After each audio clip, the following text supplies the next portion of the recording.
With that as our introduction, it's a great zchut for me personally to introduce our next speaker, Rabbi Umori, Rabbi Azarya Berzon. Rabbi Berzon has been a teacher and resource to our family for more than, am I allowed to say? For more than 30 years, since I was a Talmud, that's true, sorry. Since I was a Talmud of Rabbi Berzon's in Yeshivat Sharei Mivaseret Zion, a proud Talmud of Rabbi Berzon's, and I continue to be a proud Talmud of Rabbi Berzon's. And Rabbi Berzon, in addition to gracing us this morning, gives an incredibly unique shiur every Sunday morning.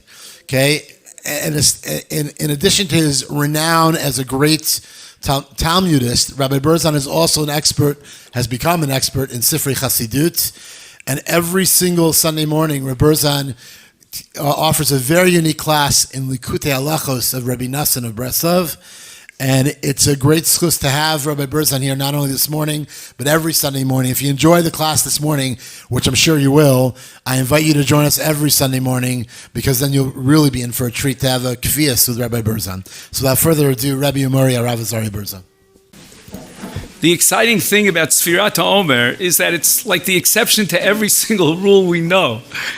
And you might ask me, why am I excited about the exception to the rule? Because I think the exception to the rule gives us a little bit of an insight to the rule itself, what we should be doing the rest of the year, and how to focus our attention, our avodat Hashem, during these 49 days.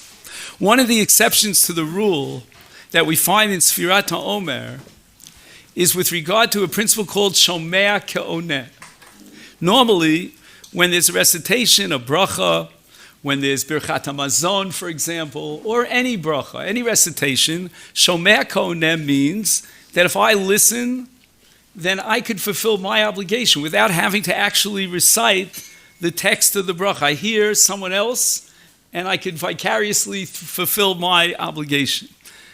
The exception to the rule seems to be Sefirat HaOmer, in which case I can't listen to someone else's recitation of the name or the number, but rather I have to recite it myself personally.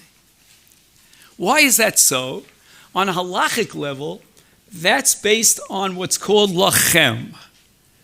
So if I had a whiteboard here, I would write the word lachem on the whiteboard. So if any of you have a pen, you might want to write this down. Lamed chaf mem. Okay, because that's going to be the key word here. Lachem.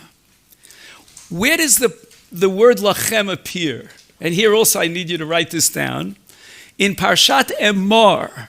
Emor is in Sefer Vayikra. And it appears in the 23rd chapter of the book of Vayikra. Usfartem lachem mimachrat haShabbat. Lachem. We have the mitzvah of Sefirat HaOmer elsewhere in the Torah. And it's an occurrence that sometimes we encounter, a phenomenon in which in Sefer Dvarim, the 5th book of the Torah repeats a mitzvah that we've already received earlier in one of the first 4 books. And the case of Sefirat HaOmer is a perfect example of that. So if we open up to Parshat Re'eh in Sefer Vayikra, I'm sorry, in Sefer Dvarim, if you think I'm a little nervous, you guessed it.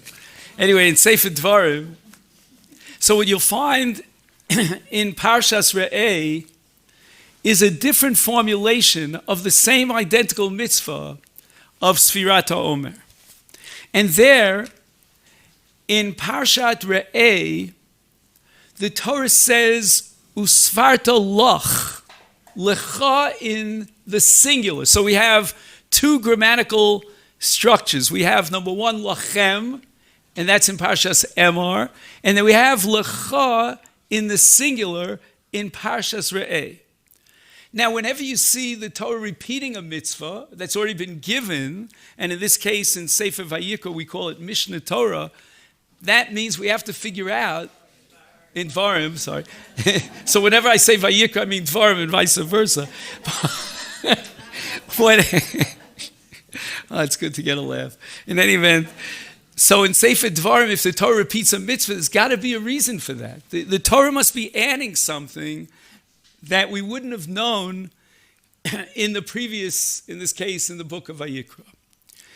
And we're going to try to focus on the difference between lachem in Sefer Vayikra and lacha in Sefer Dvarim. Do you follow my? Because I'm trying to see if within that distinction between lachem and lacha we could find the difference and the reason why the Torah had to repeat this mitzvah a second time.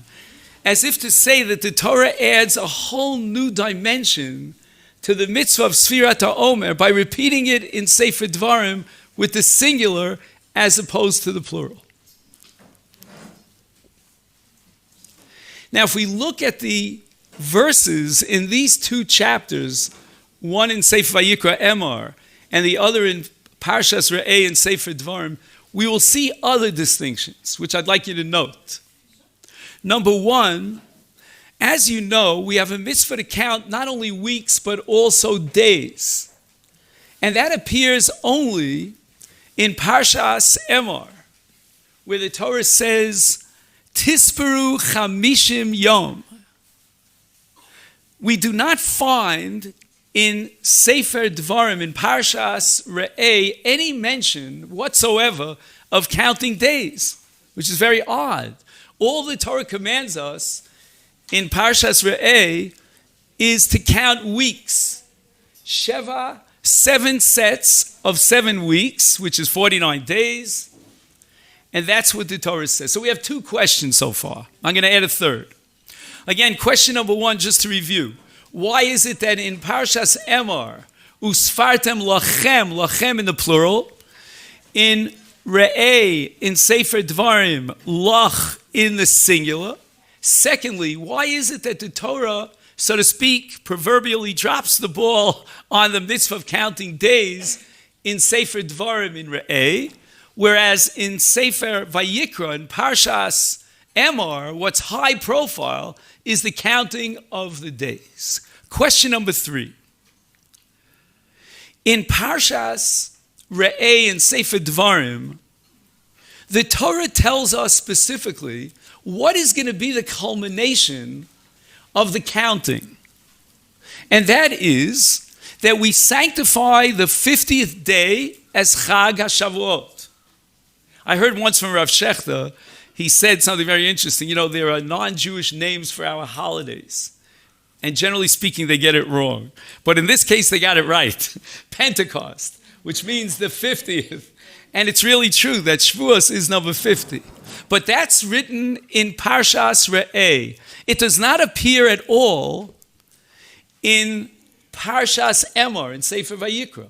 So why did the Torah emphasize the sanctification of the 50th day of the Omer in Sefer Dvarim, and that is the Kiddush, the sanctification, and yet in Parshas Emor, the Torah completely ignores that dimension, that the culmination and the ultimate goal of counting these days is to arrive at the 50th day and sanctify it as Chag HaShavuot. Why is that omitted?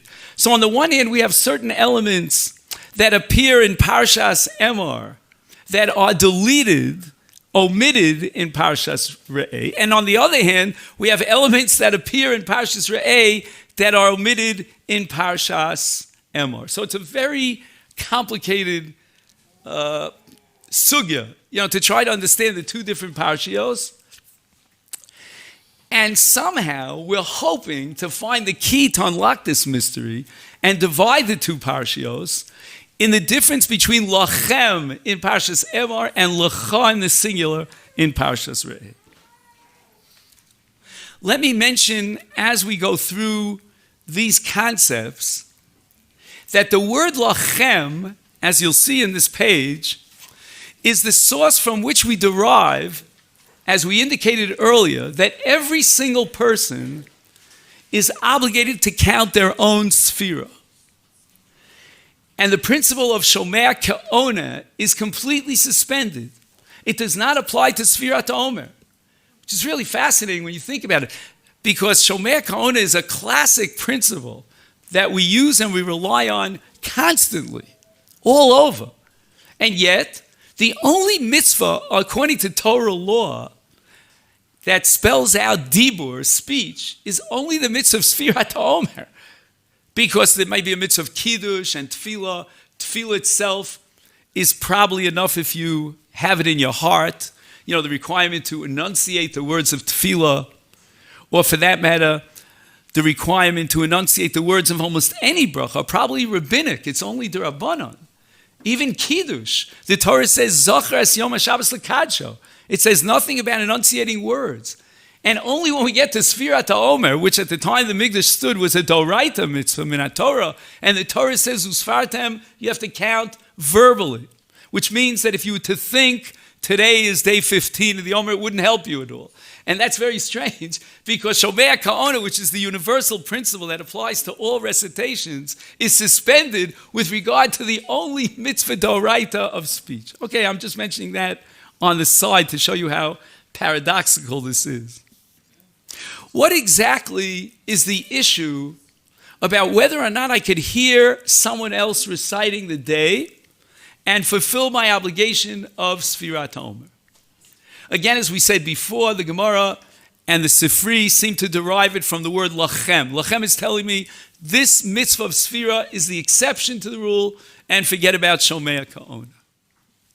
However, the language of the Gemara and the Sifri is a little bit ambiguous. The Gemara says, Lachem shetehei sfira l'kol echad v'echad. What does that mean? It could mean that I have to count myself. But it could also mean, sfira l'kol echad v'echad, that every individual is obligated in this mitzvah. And if you'll ask me, pshita my kamashma, that's simple. Why would I think that someone is not obligated in this mitzvah? Anybody want to take a stab at that? We won't laugh at you if you get it wrong. Why would there be what we call in Gemara language a havamina, that it's not obligatory on each individual? Yeah? Difference between obligations between men and women. Okay, let's leave out women for the time being, because then we get into the whole issue of Zman Grama. Again, if we leave out women, then I think it's just me and Rabbi Shor. Anyway, and he left, so it's just me. I mean, I'm really out. Oh, David is here. Okay, good. Anyway, let me ask you another question, which will hopefully lead you to answer my question. And I hope my second question is a little bit easier. We have something called Zmanim, right? The entire Hebrew calendar, the entire year, is made up of different time periods. Can I point to an individual, Reuven, Shimon, Levi, and say, you are obligated, you're in charge of supervising Zmanim to decide when is a holiday, when is not a holiday? The answer is a flat no. Who's responsible in Zmanim to determine the Jewish calendar? Beit Din. It's the courts. And Sefirat HaOmer could be a classic example of Zmanim. Because what we're doing is we're counting Mimachrat HaShabbat from the morning, the night after the first day of Pesach, and we're counting 49 days. I mean, that's setting up a Zman, a period of time as an entity unto itself. That might be an obligation exclusively on Beit Din, and the individual has no obligation whatsoever. So this is where we're going to find a tremendous controversy as to what the Sifri had in mind when it said, Lachem shetehei sfira l'kol echad v'echad. According to one opinion, which is the opinion of the Levush, who Rab Mordechai Yaffa lived 5 centuries ago, he claims that kol echad v'echad means that I have to count myself. Hence, I'm uprooting the principle that universally applies to recitations, namely Shomea Ka'ona. However, other Rishonim disagree with the Levush. For example, we have the Shita, the Pri Chadash, also lived about the same period of time, a little bit later, and he says no. The principle of Shomei HaKohen applies to Sefirat HaOmer like it applies to every other recitation. The only thing is, we need a pasuk lachem, not to make sure that you won't fulfill your obligation vicariously by hearing someone else, but we need the pasuk lachem to establish that the individual is obligated in Sefirat HaOmer. Because if not for the word lachem addressing every individual, we would have mistakenly come to the conclusion that, like any of the zmanim, it's an obligation incumbent upon Beit Din. And I'm not Beit Din. I can't sanctify time. Therefore, it's not within my realm. And the Torah with the word lachem addressing every individual is telling me a radical breakthrough that Sefirat HaOmer, although it does have to do with Zman, but nevertheless, it's obligatory on the individual. It's not what we call a chiyuv Beit Din. So therefore, the Pri Chadash comes to the conclusion that if lachem is needed to establish the individual obligation as opposed to the one that's obligatory on Beit Din, then we're going to apply Shomei HaKohen to Sefirat HaOmer just as we would apply it to any mitzvah, because I don't have lachem to undermine the principle of Shomei HaKohen. So after all is said and done, if you ask me whether or not someone could fulfill his obligation of Sefirat HaOmer by hearing another person, and can we apply Shomei HaKohen, it turns out to be a subject of controversy between the Levush on the one hand, who says that there's no Shomei HaKohen because of lachem, and the Pri Chadash on the other hand, who would argue that there is Shomei HaKohen in Sefirat HaOmer like any other mitzvah recitation, and the pasuk lachem is only to establish an individual chiyuv. Now let's go back to Parshas Re'eh for a moment. And there the Torah uses what? The plural or the singular? Who remembers what we said about Re'eh? The singular, lach or lecha, in the singular.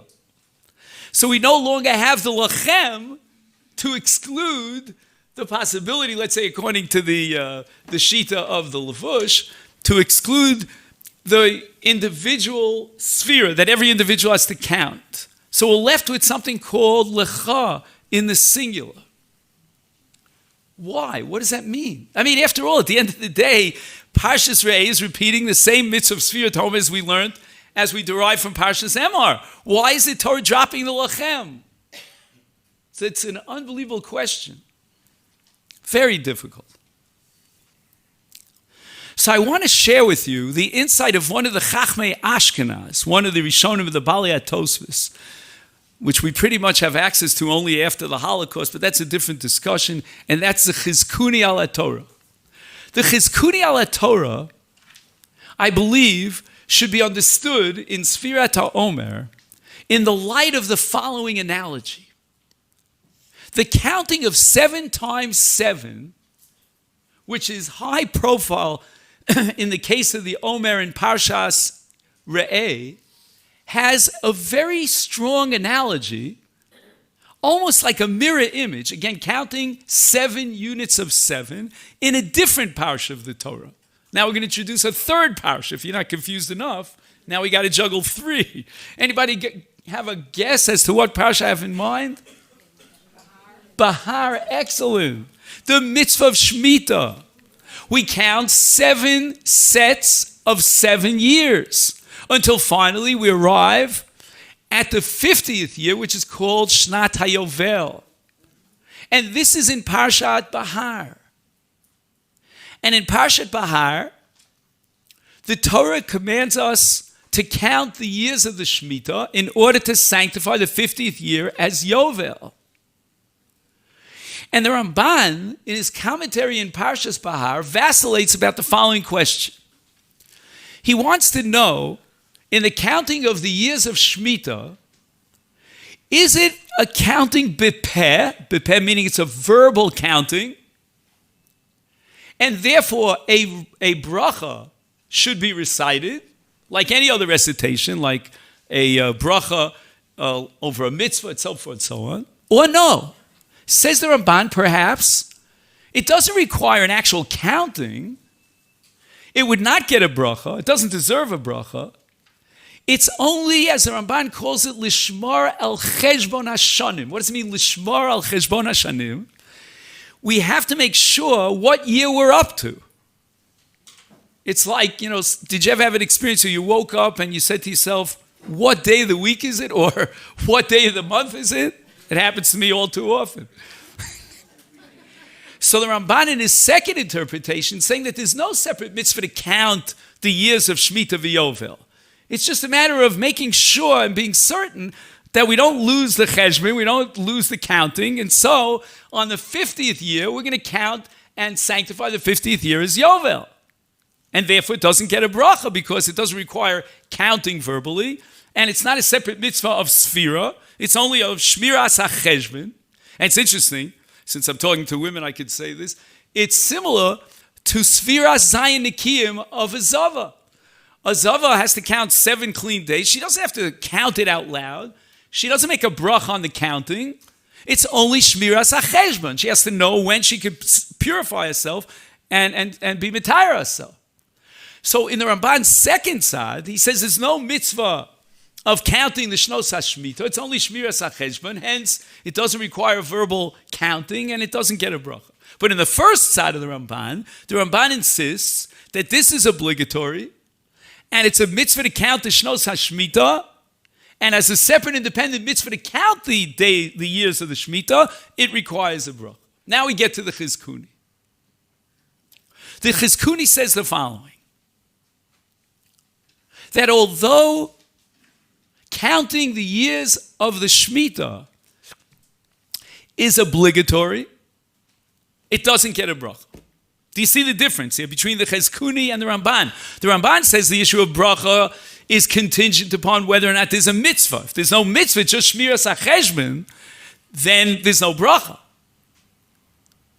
The Chizkuni understands that even if I grant you there's a mitzvah to count the Shnos HaShemitah, nevertheless there's no bracha. Why? Says the Chizkuni, because the chiyuv, the obligation to count the years of the Shemitah, is obligatory on Beit Din, not on the individual. He calls it a chovas tzibur. It's a communal mitzvah. It's an obligation on everyone. It's not me, you, and him. It's Beit Din representing the tzibur as a tzibur. In fancy English, you would say tzibur qua tzibur, as a tzibur. And that doesn't deserve a bracha. This is the first statement of the Chizkuni. I don't begin to understand this Chizkuni, with all due respect. Who cares if it's a chiyuv on Beit Din? What, because it's an obligation on Beit Din, therefore it doesn't deserve a bracha? At least the Ramban was saying there's no obligation at all in that side. The Ramban was arguing that the Torah never obligated anyone to count the years of the Shemitah. It's just Shmiras HaCheshbon. But the Chizkuni is insisting that it's not just Shmiras HaCheshbon. It's a mitzvah to count. That mitzvah is incumbent upon Beit Din, and therefore it doesn't deserve a bracha. Why is a mitzvah incumbent upon Beit Din garua? Why is it deficient? Why is it inferior? Give it a bad rap that it doesn't deserve a bracha. That's what I can't figure out in this Chizkuni. Then the Chizkuni goes on. And he quotes the parsha of Sefirat HaOmer in Parshas Re'eh. And he gives an answer without even asking the question, but implicit in the words, he's asking a question. Why is it that we make a bracha on Sefirat HaOmer? After all, the parsha in Re'eh is almost a mirror image of the end of Parshas Bahar. In both cases, we're counting 7 sets, 7 units of 7 individual elements. Right? In the case of Shemitah, we're counting 1 year after another year, reaching the 7th year, and then we do that 7 times over. And in the case of Sefirat HaOmer, the Torah commands us in Parshas Re'eh, in Sefer Dvarim, to count 7 weeks, which are 7 sets of 7 days. So if in Parshas Bahar, in the mitzvah Shemitah, we drop the bracha, then we should do the same thing in the case of Sefirat HaOmer. Says the Chizkuni, listen to an amazing chiddush of the Chizkuni. The reason why we make a bracha on Sefirat HaOmer is not because of Parshas Re'eh. If we only had Parshas Re'eh, we would equate it with Parshas Bahar, with the mitzvah of counting Shemitah v'Yovel. Hence, we would drop the bracha. The reason why we make a bracha on Sefirat HaOmer is because there's another parsha. There's another obligation in the Torah to count the Omer. Where is that? In Parshas Emor. Says the Chizkuni, that's the difference between lecha in the singular and lachem in the plural. Now this is a little bit counterintuitive, but listen to what he's saying. The Chizkuni is claiming that in Parshas Re'eh, since the Torah uses the singular, it's addressing Beit Din. And the obligation is incumbent upon Beit Din to count the weeks of the Omer, 7 weeks. And when the Chiyuv is on Beit Din, we already saw in our precedent, namely Parshas Bahar, that we don't make a bracha. We don't know why, but for some reason, we don't make a bracha on a mitzvah on Beit Din. Says the Chizkuni, but in Sefirat HaOmer there are 2 mitzvahs. It's unbelievable to me. I get chills from this because, I was brought up in the brisker derech of 2 mitzvahs, 2 dinim. Tzvei dinim, if you ever heard of it. I never thought back 1,000 years ago, at the time that we showed him, there would be a brisker chiddush of tzvei dinim. There are 2 mitzvahs in Sefirat HaOmer. Hence, there are 2 parshias in the Torah. It wasn't that the Torah was just repeating the same mitzvah twice. There are 2 different mitzvahs, 2 different obligations, and the mischayev are 2 different mischayevim. In the case of Parshas Re'eh, paralleling Bahar, the chiyuv and the mitzvah is incumbent upon Beit Din. In the case of Parshas Emor, the Torah is adding a whole new dimension to the mitzvah of Sefirat HaOmer, an obligation that's incumbent upon the individual. And that obligation is derived from the word lachem, shetei sfir l'kol echad v'echad, hence there's a bracha. Had the mitzvah of Sefirat HaOmer only been an obligation incumbent upon Beit Din, derived from Parshas Re'eh, then there would be no bracha. What justifies the bracha on Sefirat HaOmer? The fact that in addition to the obligation incumbent upon Beit Din, there's an obligation incumbent upon every individual to count the Omer. And that's why I make a bracha. A chiyuv on Beit Din does not deserve a bracha. And again, the question is why?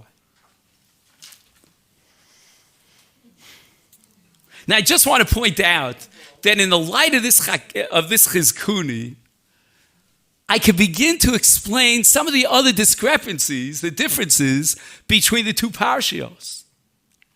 Because I now understand why in Parshas Re'eh and Sefer Dvarim, the emphasis is on arriving at Chag HaShavuos and sanctifying the 50th day as Chag HaShavuos. Just like in the case of Shemitah v'Yovel, the counting of 7 Shmitos is meant to culminate in the mitzvah of sanctifying Yovel at the 50th year. There's an exact parallel. No bracha. In the case of Beit Din, which is in Parshas Bahar and Shemitah, no bracha. Not for the reason of the Ramban, because Ramban says there's no bracha, because it's on Shmiras HaCheshbon. But for a different reason entirely, which the Chizkuni doesn't reveal to us. But based on that paradigmic case of a chiyuv on Beit Din to count 7 units of 7, which is Parshas Bahar, when it comes to Parshas Re'eh, we're going to derive the conclusion as 2 drops of water, if you could say, that in Parshas Re'eh, we will not make a bracha on Sefirat HaOmer because the obligation of counting 7 weeks times 7 is incumbent upon everyone Beit Din. And when it's incumbent upon Beit Din, there's no bracha. You'll ask me, says the Chizkuni, so why do we make a bracha on Sefirat HaOmer? That's because we're a different parsha. An entirely different chiyuv and obligation of Sefirat HaOmer, derived from Parshas Emor. Lachem shetehei sfir kol echad v'echad. We're no longer addressing Beit Din. The obligation is incumbent upon the individual. And again, I'll give you the floor in just a second. I just wanted to repeat before we had trouble with the microphone. What I was trying to say was, I now understand why in Parshas Re'eh, the focus, the agenda, the goal of the Sefira is to sanctify Chag HaShavuos. Because that's the exact parallel to the Yovel. And if the sanctification is that of Chag HaShavuos, who's going to sanctify Chag HaShavuos? You? Me? David? Rabbi Shor? No. It's going to be Beit Din, because who's in charge of sanctifying time in the Jewish Hebrew calendar? Wait a minute. It's a free-for-all. I have a question. Why do we say a bracha on Rosh Chodesh, which is determined by the Beis Din, if we're not supposed to have a bracha with things from the Beis Din? Well, I'm not sure which bracha you have in mind, I would suggest that the bracha on Rosh Chodesh would be incumbent upon Beit Din according to the Chizkuni, not on me and you. I can't sanctify Rosh Chodesh. You can't sanctify Rosh Chodesh, baby. Why does the Torah? Who can answer this question? And that would be like a litmus test if you're following me. Why is it that in Parshas Emor, the Torah doesn't mention sanctifying the 50th day? Because it's my individual obligation. I have to count the days of the Omer, correct?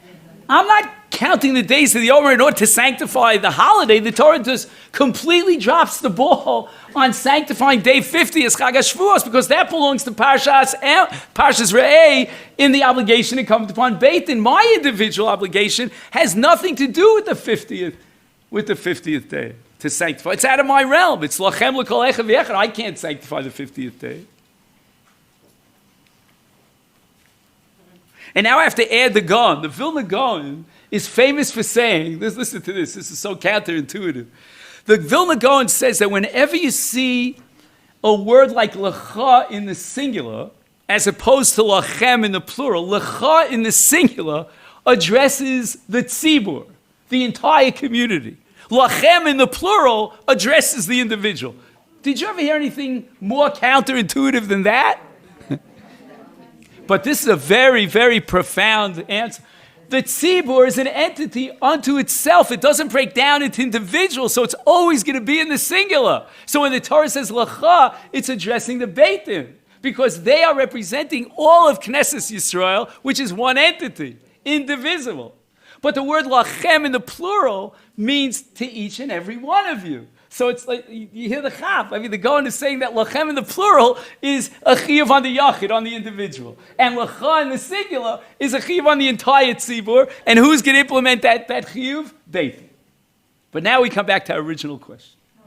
And if we can answer this question, I think all the pieces of the puzzle in Mitzvah Hashem will fit into place. Why does a chiyuv on Beit Din, according to the Chizkuni, not deserve a bracha? So I want to share with you something that I heard many, many years ago from my Rebbe, Rav Soloveitchik. And I'm hoping that if I, when you quote Rav Soloveitchik, you got to do it precisely. But it's been so many years, so I hope he'll be meichel me, if I don't get it exactly the way he said it. But I think we'll get the gist of it. You know that in the yeshiva world, there's something called a Khakira. Have you heard of it? It's not the same Khakira as the world of universities of secular. Khakira in the yeshiva world has very specific meaning. It means that when you could take one halacha and define it in two different ways, fundamentally different. That's called a Khakira. And you'll see it in the literature, Yesh Lachkar. We should offer the following Khakira. So Rav Soloveitchik offered the following Khakira. What is the mitzvah of Sefira? What does it mean to count? Two possible answers. One answer he called Sefira Lahaba, Lamed Hey Bet Aleph. Can I get you to write that down? Lamed Hey Bet Aleph, Lehaba. Lahaba means counting to the future. You can imagine the case of a chassid kala, like it's a countdown to the chuppah, to the marriage, right? We're counting towards the future. Then there's another Sefira. And that's called a Sefira Lisha'avar. Lisha'avar means this is what I achieved. This is the number that I've arrived at. I'm counting it now. In and of itself, independently, it is a Sefira. So again, the first definition says that Sefira is Lahaba. It's only meaningful in order to count in order to achieve the ultimate goal. The other Sefira is that every time I count, period. That is the mitzvah. That is the kiyum. It's a complete mitzvah. And that's called Lisha'avar. Lisha'avar. Again, I don't have I apologize. I should have maybe written it on a page. She'avar. Shin, ayin, bet, resh. Which means I've already achieved and I'm counting what I got to, what I arrived at. So it's about mitzvah drasha, somebody who becomes about mitzvah in the Sefira. Right, the famous Minchas Chinuch, yeah, excellent. But I'm not going to talk about that today because we're going to run out of time. When do we finish, Mira? 11:10. Okay, so we still have about 11 minutes. Okay, let's see what we can fit in 11 minutes. Okay. I need that chizuk. Thank you so much. It's great. Perhaps, in the light of this Khakira, we could explain the chizkuni. There's a fundamental difference between an obligation of sefira that's incumbent upon Beit Din and an obligation of sefira that's incumbent upon each individual. When Beit Din are involved, that's called a sefira lahava. The reason why Beit Din are obligated to count is in order to culminate. I emphasize that word, there's a culmination point.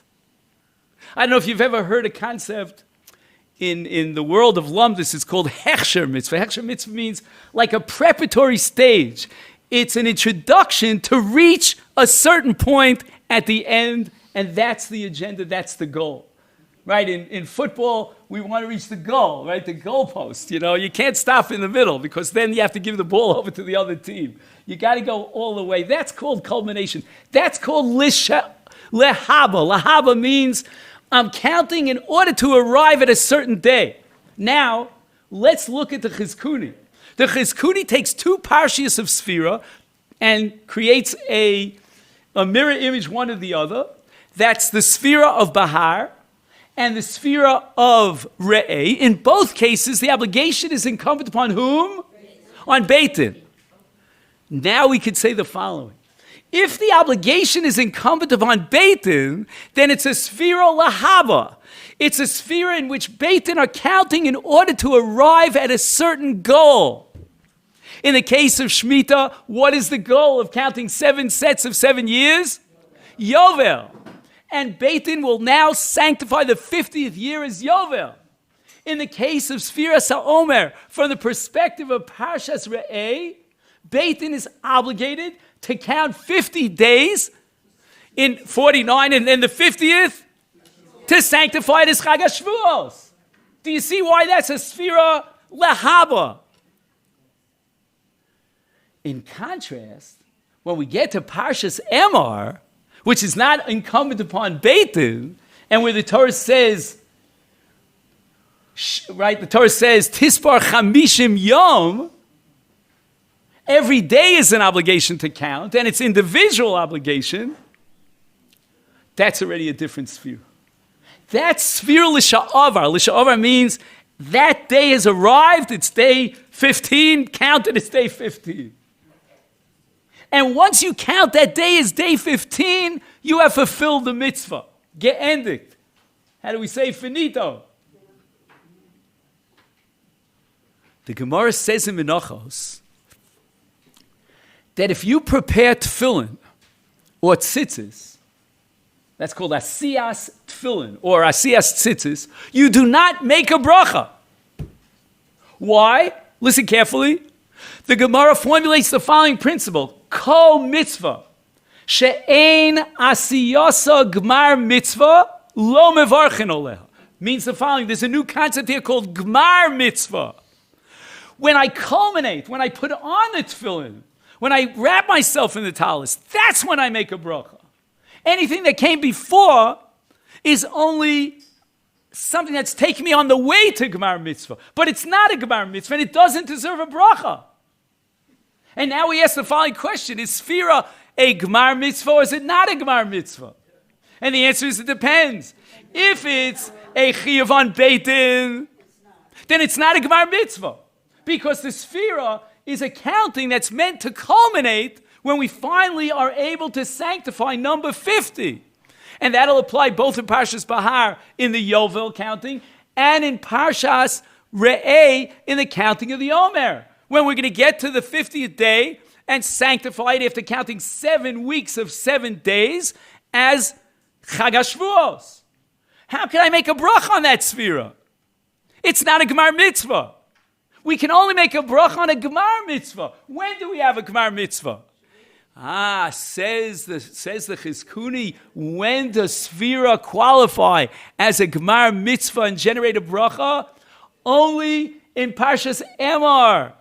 Because in Parshas Emor, We're talking not about a sefira in order to get to the 50th day and sanctify his Shavuos. The Torah drops the ball, completely ignores Chag HaShavuos in Parshas Emor.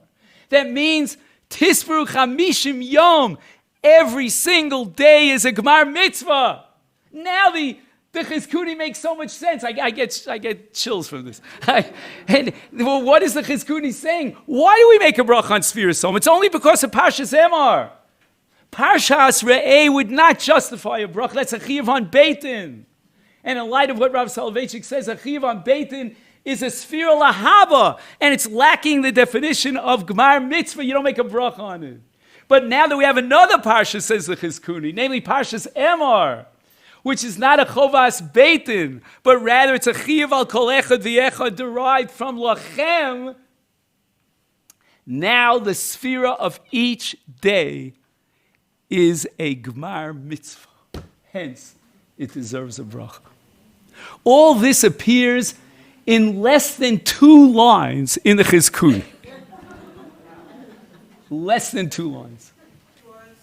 In other words, in the Vilna Gaon's perspective, paradoxically, lachem, which is in the plural, addresses each individual as an individual. Lecha in the singular, according to Vilna Gaon, addresses the entire tzibur. But we have to understand that what the Gaon means on a deeper level is that a mitzvah that addresses the tzibur means that you and I are not obligated to that mitzvah. The mitzvah is incumbent on the tzibur as a tzibur. And that's called lecha because it's one individual unit, one bar chiyuva, one obligation that's indivisible. And that is written in the word lecha in the singular. But lachem addresses each and every individual. That's already what we call a chovas yachid. Lachem l'kol echad v'echad. Every individual is obligated. Okay, so we have now another 3 minutes. Okay, I didn't even get to a quarter of what I prepared, but it doesn't matter. Here's what I want to tell you. Enter stage Azarya Berzon. I want to try a shot at this. Why is it that the Torah in Parshas Emor obligates the individual, and we called it a gemar mitzvah, whereas the Torah in Parshas Re'eh obligates the tzibur as a tzibur? Beitin represents the tzibur. I would like to suggest the following. I don't know if any of you know this. My father, Zichron Levrach, was a darshan. He wrote many books of drush. And some of it, a little bit of his methodology rubbed off on me. So I'm going to try to use my father's methodology. I'll be drush. Drush means you can't ask me any questions. Because drush means that whatever I say could be true. So it's only true for you, lachem, if you like it. If you don't like it, just leave it out. I want to suggest the following. There are 2 ways of understanding the days of Sefira, that bridge between Yetzias Mitzrayim and Kabbalas HaTorah. I'm going to start with Parshas Emor, which is a chiyuv on the Yochid. The Torah is telling me to count every single day. This has a profound message. To prepare for Kabbalas HaTorah, grab the day. We are too much involved mentally, emotionally in yesterday and the day before yesterday, and so forth and so on. Forget it. Forget about what happened yesterday. I was once sitting in the shir by Rav Soloveitchik, and I'll never forget this. He got stuck on a sugya. He couldn't figure it out. So one of the Talmidim, one of our brilliant Talmidim says, Rebbe, 5 years ago, you got stuck on the same question. And you said, and Rav Soloveitchik slammed his hand down and said, you forget what I said 5 years ago. You listen to what I say now. It's a true story. I mean, I'm telling you from first-hand witness. This is what Sfiras Parshas Emor is all about. Forget what I said yesterday. Forget what I did yesterday. when I was a child. I don't know if any of you remember. I don't know if they still manufacture this. In my day, we had a game, we had a toy called Etch-a-Sketch. You remember that?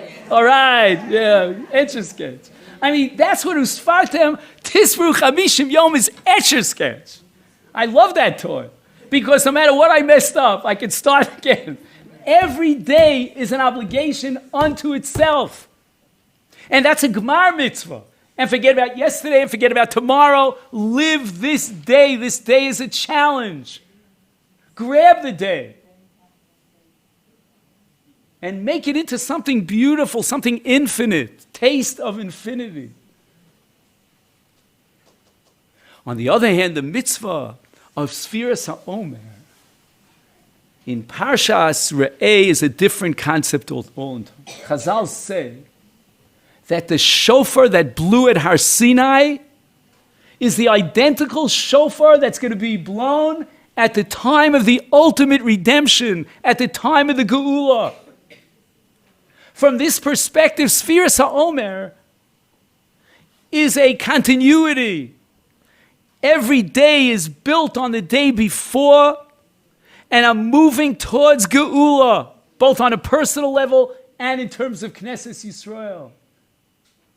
So that it's the 50th day, which is Chag HaShavuos, the day of Kabbalas HaTorah, that the Torah describes, Vayered, the Shekhinah comes down and hovers over the mountain. That's the mitzvah of Sefira. It's a Sefira la'asid. It's a Sefira for the future. Yiratzon may it be His will that we could fulfill both these dimensions of Sefirat HaOmer during this period. On an individual level, face the day and make it into something beautiful, elevate it. It's a unique opportunity every moment, every day, a smile. Anything that uplifts people around you, and certainly yourself. And we should also realize that we are moving towards the shofar of Har Sinai, the Hashras HaShechina, the Geula that Klal Yisrael needs so desperately. And if we could fulfill those two dimensions, then we know we fulfilled the mitzvah of Sefirat HaOmer. Kein Yiratzon. Amen.